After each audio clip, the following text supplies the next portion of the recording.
Hey everyone, welcome to another episode of Spin It Reviews. Today I'm going to be talking about the new album from Bugg called On My One.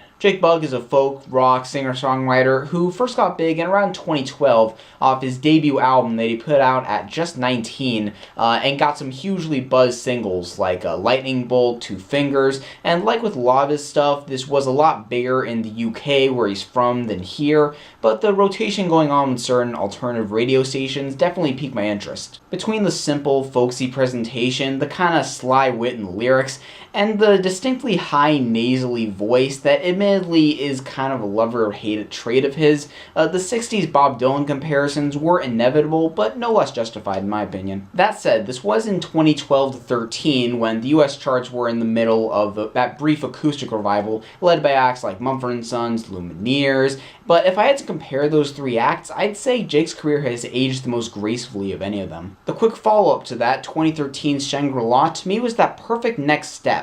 The songs were a lot more individually engaging, and his decision to pick up the electric guitar a lot more lent songs like What Doesn't Kill You and Slumville Sunrise, among others, a cool new lean garage rock edge. And yet, as much as I love that album, outside the occasional Arctic Monkeys comparison, Jake wasn't doing much in an introspective rock singer-songwriter that you would expect from past, say, the mid-70s. Not inherently a bad thing, if anything it was kind of refreshing for the time, but I was still partially hoping that on his next album he would go a little outside that particular vintage box. So earlier this year, he quietly snuck out the 2-minute title track for this new album, On My One, and it honestly didn't do that much for me at first. It's just this simple, unassuming solo acoustic track that to me just said, okay, he's back, doing his thing, cool.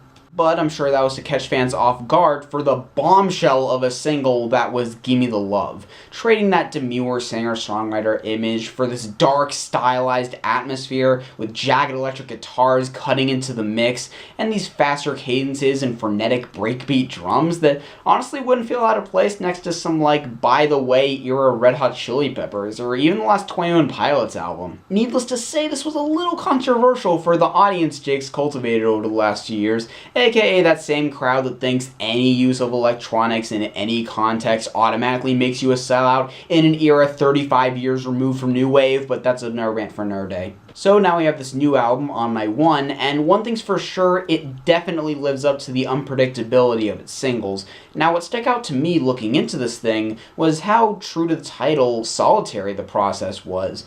All of the writing and even most of the instrumentation and about half the production was done by Jake himself, which is a rare amount of involvement for a major label artist like this. The other half of the production was from Jackknife Lee, and right away you can tell but just by which songs have that more refined modern polish to them, like Gimme the Love and my favorite here musically, Love, Hope, and Misery. The latter mixes a gorgeous chamber pop swell of strings and keys with these smoky reverb touch guitar hits that maybe sound a little Danger Mouse inspired. Then Bitter Salt brings a tense staccato filled guitar stomp with some of the best guitar work on the album courtesy of Jackknife. I will say the polish can sterilize things a little, like on the poppiest song here, Never Wanna Dance, with the stiff drum machine and the aimless backing vocals, and I'd be lying if I said his voice totally fits on the biggest departures here, like Gimme the Love, but in that case it doesn't really lessen my enjoyment of the song. Understandably, the self-produced songs here are the more musically down-to-earth ones,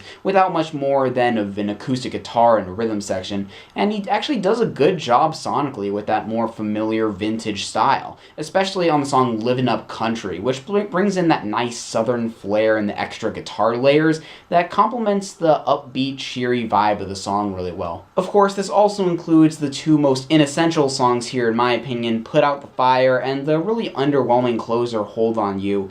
With how comparatively ambitious a lot of this record is, these just feel like he's checking off the boxes on that blues folk throwback quota. At the same time, though, I've spent most of this review pushing for diversity, getting out of his comfort zone, all that great stuff. But here's the thing. On the song Ain't No Rhyme, Bugg is rapping. Not like a faster vocal delivery like on Gimme the Love, no. Bugg is rapping. Like stilted 80s flows, repetitive instrumental, and you know what the worst part is? It's actually not that bad. Seriously. Don't get me wrong, I totally get how this would be someone's least favorite on the album from that alone. If you thought his Dylan-like drawl on Gimme the Love was a weird fit, this is on a whole other level. But I think what saves at the end of the day, kind of, are the lyrics, which are kind of this overarching commentary from watching his peers get more and more fame-hungry as it goes along, to today's political climate, where both sides exaggerate everything going on in the world. Touching more on lyrics, like how it is musically, you can definitely see that divide where sometimes he's stuck very much in that tried and true zone, talking about stuff like his travels, dispensing a couple morals here and there, and on some of my favorites where he talks about relationship issues, like on the righteous fury of bitter salt, complete with the titular reference to the solution that treats heartburn that's just so clever. To the more melancholic moments, like Love, Hope, and Misery, where the narrator's agonizing over the fact that he has to dump this girl just because the spark isn't there anymore, but still holding out hope that they can be on good terms in the future. It's the kind of conflict that I'm sure is gonna hit home for a good amount of people listening to it. And you see kind of similar themes in the next song, The Love We're Hoping For, which paints this kind of short story of a woman who, after some unnamed horrible experiences with past guys, just stays in her house living in fear. I kind of wish there was a third verse to flesh out this story a little bit more, but as is, it's just kind of a nice little piece of imagery with the perfect instrumental to give it that right amount of creepiness. And circling back around to the song that hit the most lyrical sweet spots for me, Gimme the Love, to me, is a song indirectly written about its own inspiration. In some of the most surprisingly intricate lyrics on the album in the verses, he talks about his frustrations with an industry that pushes safe mediocrity, including the, from what I'm interpreting, the vintage, I guess, selling point that Jake's gone off of for the past couple albums of his, which I think is kind of a hilarious commentary for him to make, and a song like this going in this kind of crazy direction is a perfect way to express that. So as you guys can see, On My One isn't the most cohesive album in the world, and not every bit of genre-bending indulgence totally sticks the landing, but it's an admirable transitional passion project that shows just what Jake can do when he shakes off the dome comparisons and just does whatever the hell he wants. So I'm going to give it a 7. The sad part here is that with all the chances he's taking, he's just not getting as much of a push as he was on the last couple albums. This thing hasn't charted at all in the US, and other reviews for it, including this one from Pitchfork, include such lines as, "On My One is precisely the kind of mistake that pop stars make when they think they're smarter than the system." Guys, all artists have the potential to be above the system. Don't listen to corporate shill like this.